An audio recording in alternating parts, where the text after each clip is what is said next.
Senator Cornyn. Thank you all for your service to our country and the people you represent. We are in debt to all of you.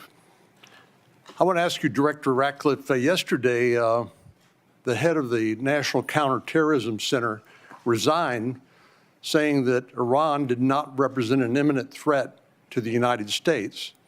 Is there anything to indicate that Iran had ceased in its nuclear ambitions or in its desire to continue to build ballistic missiles capable of threatening American troops and allies in the Middle East? Senator, no. In fact, the intelligence reflects the contrary. So you disagree with Mr. Kent? I do.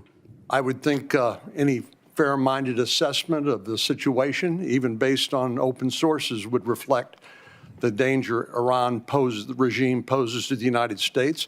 Isn't it true they've basically been at war with the West since 1979 during the Iranian Revolution and have American blood on their hands? That's absolutely correct. I think Iran has been a constant threat to the United States for an extended period of time and posed an immediate threat at this time.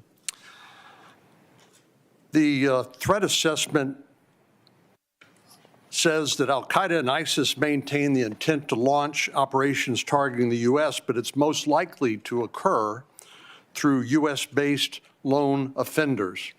I want to ask you, Director Patel, it seems like there's been a raft of incidents recently. On March the 1st in Austin, Texas, where I live, a lone gunman wearing a sweatshirt saying "property of Allah," and who the T-shirt he wore underneath had an Iranian flag, killed 3 innocent people and injured 12 more.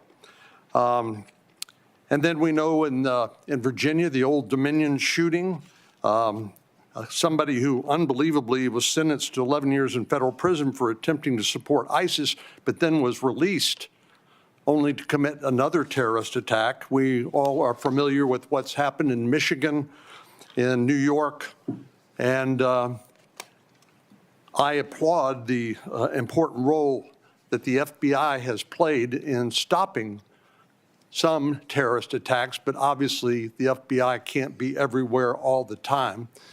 Would you please talk about your cooperation and collaboration with Homeland Security investigations in countering terrorist attacks against the United States? Thank you, Senator. Absolutely. It is essential that the FBI cooperates with the entire interagency. But as to your question about DHS specifically, what we have stood up around the country are 59 Homeland Security task forces in 59 separate locations. These are joint terrorism task forces? Essentially, the JTTF model was expanded. So the FBI owns 56 joint terrorism task forces in each of our field offices. On top of that, we have 59 HSTFs, which are co-led by the FBI and DHS. And what that allows us to do is things like we did down in New Orleans just over the holiday period, where we surged for a 6-week period of time and where we dropped the murder rate by double-digit points, and also was the first time that Mardi Gras in its entire history had not one homicide. So when you bring the powers of the Homeland Security folks, DHS, and the FBI together, this is the purpose of it, to get after not just the terrorism threat, but the violence and the criminal activity in our cities. And that's why we're in 59 cities across the country, and it's working in places like Memphis and every other city we have it. Are you aware of the fact that Homeland Security investigation is a major directorate within Immigration and Customs Enforcement? Yes, sir.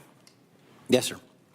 And are you aware that Senate Democrats have uniformly voted not to fund the Department of Homeland Security, including Homeland Security investigations, TSA, FEMA, and other functions of the Department of Homeland Security? Senator, I'm aware that employees of DHS are 1 month without pay.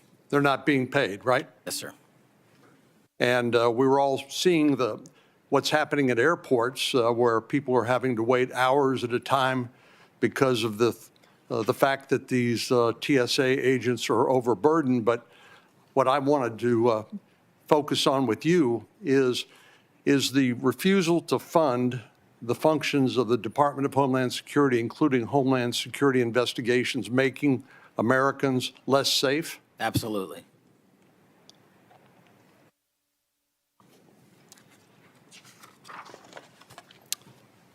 So give us an example of some of the cooperation that you all have engaged in with, the FBI has engaged in with the Homeland Security investigations. I'm looking at an article here that talks about the 190,000 Afghan nationals that were admitted to the United States, literally unvetted, and there are examples of individuals within that 190,000 who have committed terrorist attacks against the United States and against American citizens.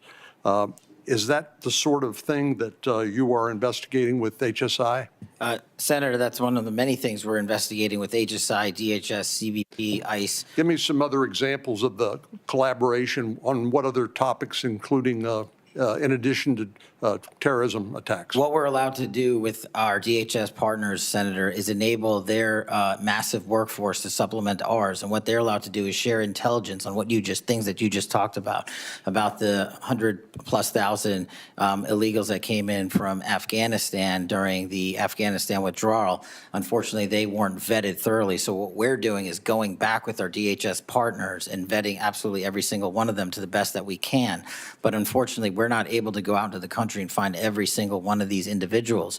But we need more than 12,000 FBI agents to do that job, which is why we are utilizing the 100,000 or so 1811s at the Department of Homeland Security to give us the information they have from their immigration records, from their travel records, from their travel logs overseas and within the country. And what we're able to do is remove these individuals off the streets in every single state across the country, to include violent gang members, to include Tren de Aragua, to include ISIS-affiliated individuals, to include al-Qaeda-related affiliated individuals, and hopefully we do it before and not after, like the tragedy that we witnessed in Washington, D.C., where an individual from Afghanistan was allowed to enter into our country and shot multiple members of our uniformed military service.